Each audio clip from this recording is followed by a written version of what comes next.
The Terra Luna Classic community is quite frankly in shambles. It has been a mess of a day. Let's talk about what happened. Now, this mess all began when the L1 task force put up this proposal on Agora, and in the Agora proposal, people had a lot of questions. People were wondering, why are there raises being handed out? Why is the L1 task force going to be helping on all of this L2 dev work? What's going on here? There were a lot of questions that people had.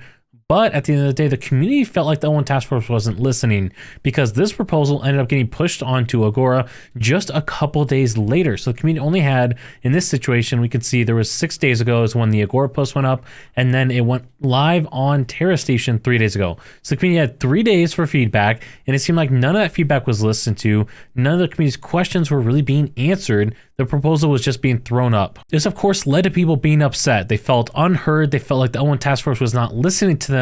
And unfortunately, instead of the L1 task force going, you know what, you're right, we're going to put on pause. We need to listen to the community. Let's at least hear the feedback and answer questions, right? Maybe they don't have to necessarily change it, but at least listen to people, right? But instead of doing that, they kind of doubled down. And there's a lot of back and forth that led to this tweet from Zardar. People seem to have some misunderstanding that I will entertain renegotiating of the Q2 budget. That will not happen. Either it passes in its entirety or investors can find someone else to do my work. So very clear, this is not up for discussion. They are not willing to drop the price of this Q2 budget, where you can see that these different rates that everyone was receiving. And the biggest concern that people tend to have is the LUNC army and how his rate ended up going up dramatically. And it seems like everyone else got a slight bump as well. I'm not going to get into who was right, who was wrong, because in my opinion, both sides are right and wrong in different aspects. They have good and bad points that are being made out there. But at the end of the day, the community felt like they were not being heard. They felt like the L1 task force was trying to push through this proposal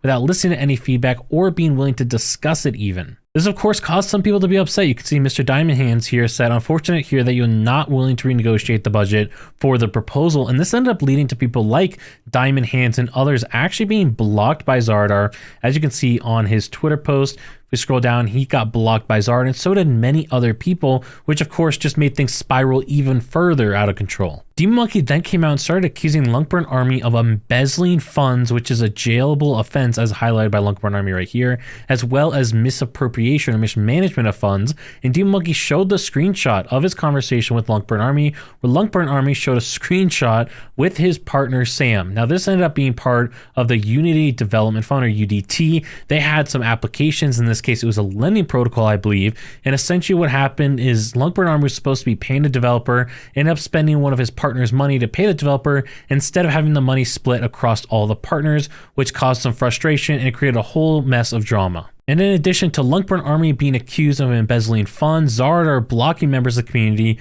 we also received word that supposedly Superman, one of the main developers in the L1 task force that people look up to, supposedly was part of Terraform Labs before the great collapse that Do Kwon created. And supposedly Superman has arrest warrants out for him as different jurisdictions are pursuing legal action against supposedly Superman, Do Kwon, and other key figures within TFL. That of course creates a whole another set of questions and problems for the community, as people are wondering, why are we paying someone that supposedly has arrest warrants? Is this even legal? Are we aiding and abetting someone? Could we be in trouble? It just created a whole mess. So now we have these couple different issues all coming together to create a perfect storm that's causing this L1 task force funding proposal to be overwhelmingly showing no votes. You can see 70% no, only about 17% yes. So it's not looking good for the L1 task force right now. If we're being totally honest, we only have 4 days left on this proposal.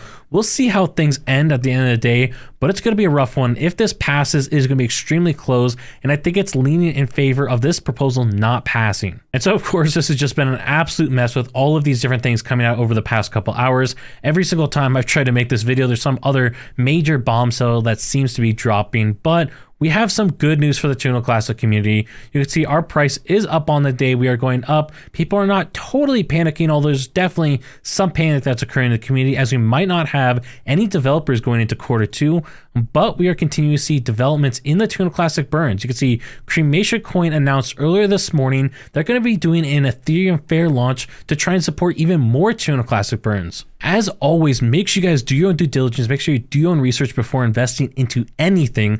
But this is something, in my opinion, that's worth at least taking a look at. If you want more information about this cremation sale, check out this video up here, and I'll catch you on the next one.